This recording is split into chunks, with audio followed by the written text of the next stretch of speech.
Well, today we want to continue to tackle one of the most pressing issues facing Australians, our energy crisis.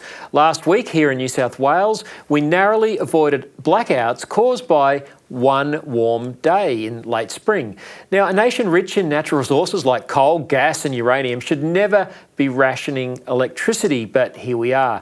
To help us understand why and what can be done to fix this mess, I'm joined by Scott Hargreaves, the Executive Director of the Institute for Public Affairs. Scott, thanks very much for your time. We're being told by the government that renewables are the future, but just last week, millions of New South Wales residents were urged not to use their air conditioners or wash their clothes or their dishes to prevent the grid from collapsing. You're not surprised that we've got to this point, are you? No, not at all. This is a taste of the future, and specifically with respect to New South Wales. We put out a report about 2 years ago called Liddell, The Line in the Sand. Liddell was a genuinely ageing coal-fired power station that probably had reached the end of its engineering life. But for the renewable zealots like Chris Bowen, that was merely just one of a long list of coal-fired power stations that were meant to be closed. And what we said, why we called our report The Line in the Sand, is we said that will push New South Wales to the limit of reliability. And indeed, we've seen in the figures that all it did really was push the load onto the remaining coal-fired power stations at a time when what Chris Bowen wanted was for Eraring, the state's largest single power station, to close by 2025. Now, thankfully, Chris Minns has managed to push that off by a few years. But imagine if they had have gone ahead with that plan, also supported by Matt Keane, to have closed Eraring next year. Then you would absolutely guarantee blackouts, because you're not seeing a rush of replacement capacity from renewables. And even if we were, they're intermittent. They don't come on when you need them. So this is a sign of the future if we keep going down the path that we're on, Lyle. Yeah, well, you mentioned, I'm glad you mentioned Matt Keane. This has been a bipartisan project, unfortunately, by our politicians that have brought us to this stage. But we're continually told that renewables are both cheaper and more reliable. But what we saw last week just shows how fragile a grid that's dominated by wind and solar can be. Given their costs and unreliability and dependence on the weather, is there really a place for renewables in our energy system? Should we just give them the flick and go from if we have to worry about emissions, go from a coal to gas to nuclear transition rather than a windmill to solar panel sort of transition?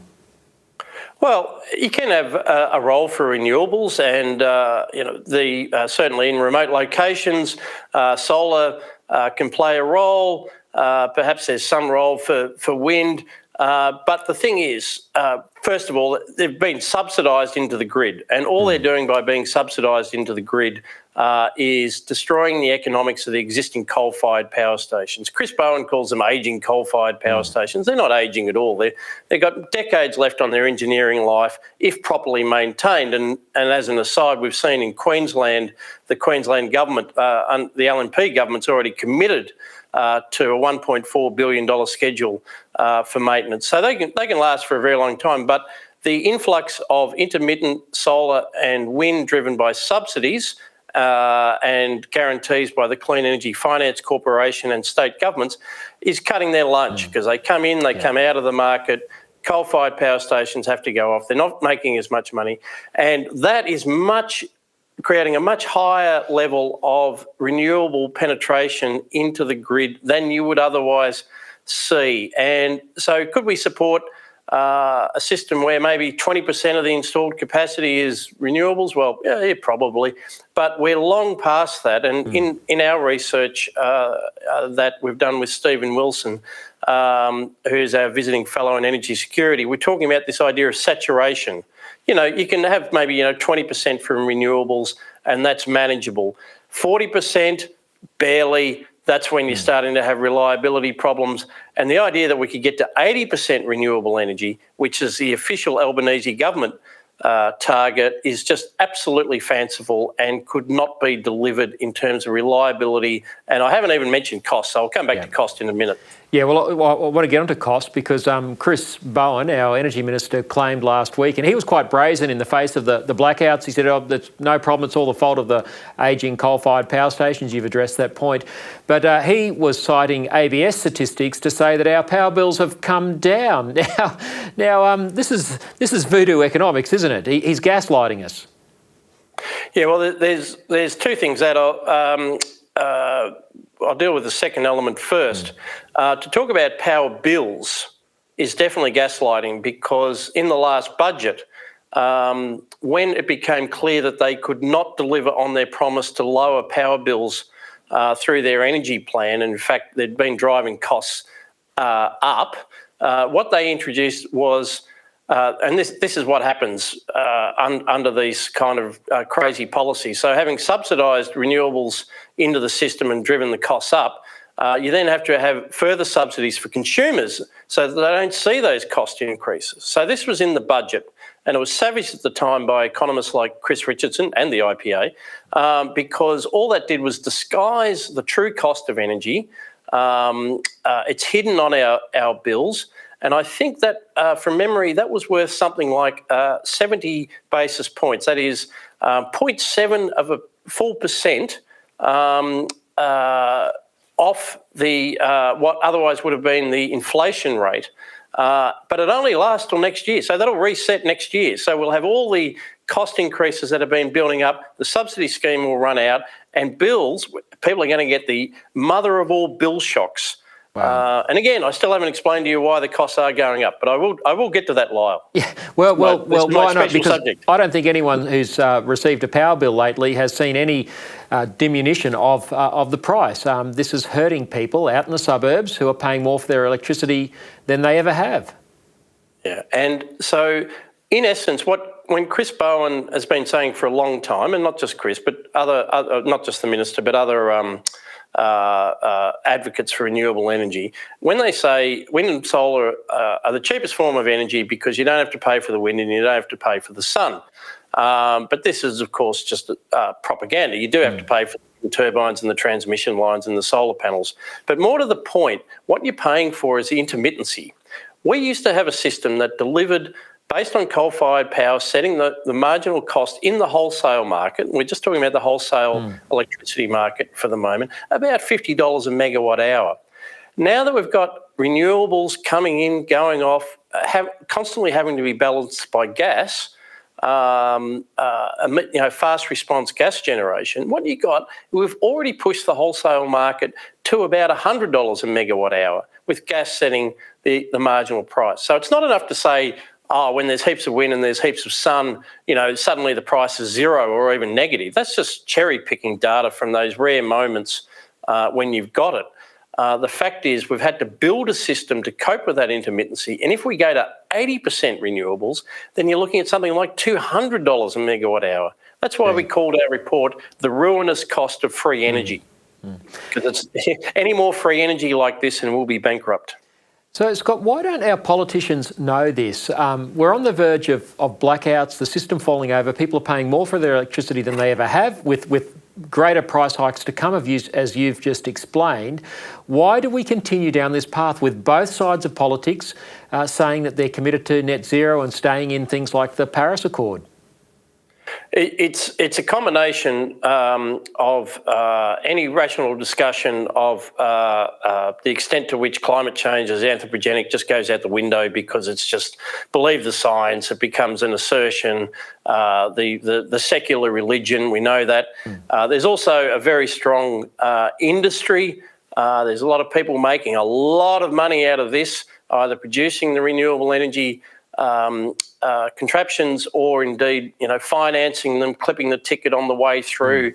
So there's a huge cheer squad for this because, of course, a system built around reliable, affordable baseload power, be it coal or nuclear, plants which operate for 50 to 70 years. Gee, Lyle, that's a little bit dull, isn't it? Yeah. Like, who's interested in that? Very hard to make any money out of that because there's not much changing on a day-to-day basis. Yeah, but Scott, if the thing that's driving this, though, is the climate debate and the Greta Thunbergs of this world. And look, let's just assume that anthropogenic climate change is a thing, and maybe it is. I don't want to get into that discussion per se, but let's just say that that is the reason we've got to have this energy transition. You wouldn't transition your energy system to the one that we're currently transitioning to even if you did believe that was the thing that needed to drive it. Am I right in saying that? Well, exactly, and the counterfactual now is what the coalition has done with introducing nuclear. So the zealots have just finished saying the most important challenge facing mankind is lowering emissions, and then someone comes along and says, "Well, why don't we use nuclear?" Because that would lower emissions and deliver reliable energy. And they're like, oh, no, we can't have that either. So it's either the most important issue facing mankind or it's not. And what we start to see is that so much of it is actually a smokescreen for pushing wind and solar. And we've seen this around the world. But there is also a pushback around the world. Interestingly enough, in the US, nuclear is now a bipartisan approach. In the UK, it's a bipartisan approach. That was the background to the UK and Australia, UK and the USA, our AUKUS partners, inviting Australia to collaborate on a project to look at civilian applications of nuclear technology. And within 24 hours, we said a flat no. I think it was absolutely embarrassing to be this outlier of a country, but it does prove that the motivations of the proponents of renewable energy are not pure. Yeah. So this all seems very logical and apparent to people like yourself and others who are contributing to this debate. We saw the incredible Chris Hillman documentary on another network recently. What's it going to take for Australian policymakers to wake up? Is it going to be an actual catastrophe? Is that day looming, and is that the only thing that's going to cause us to change direction and put in place a grid that is fit for purpose? Well, I really do hope not, Lyle. Blackouts are terrible things.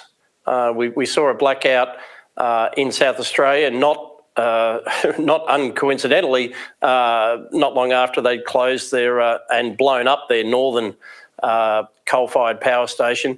And so blackouts are terrible. So I would never be the one who'd say, oh, it's just going to take a few blackouts to get people to come to their senses. And also there'll be a lot of propaganda and spin around the blackouts as well. As we've seen, Chris Bowen will just call a press conference and say, oh, it's because one of the coal-fired power stations boilers failed or tripped or something, or some transmission line fell over. There's a whole issue with transmission lines are now starting to fail. They want us to build 20,000 kilometres of new transmission lines, but we're not maintaining the ones that we have. So I think it's just going to take an honest conversation with Australians who do have ambitions for energy to be cleaner, whatever that quite means.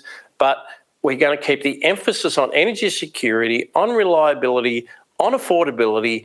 There seems little appetite for the average punter to talk about anthropogenic climate change, because it just feels like they're sick of people yelling at each other.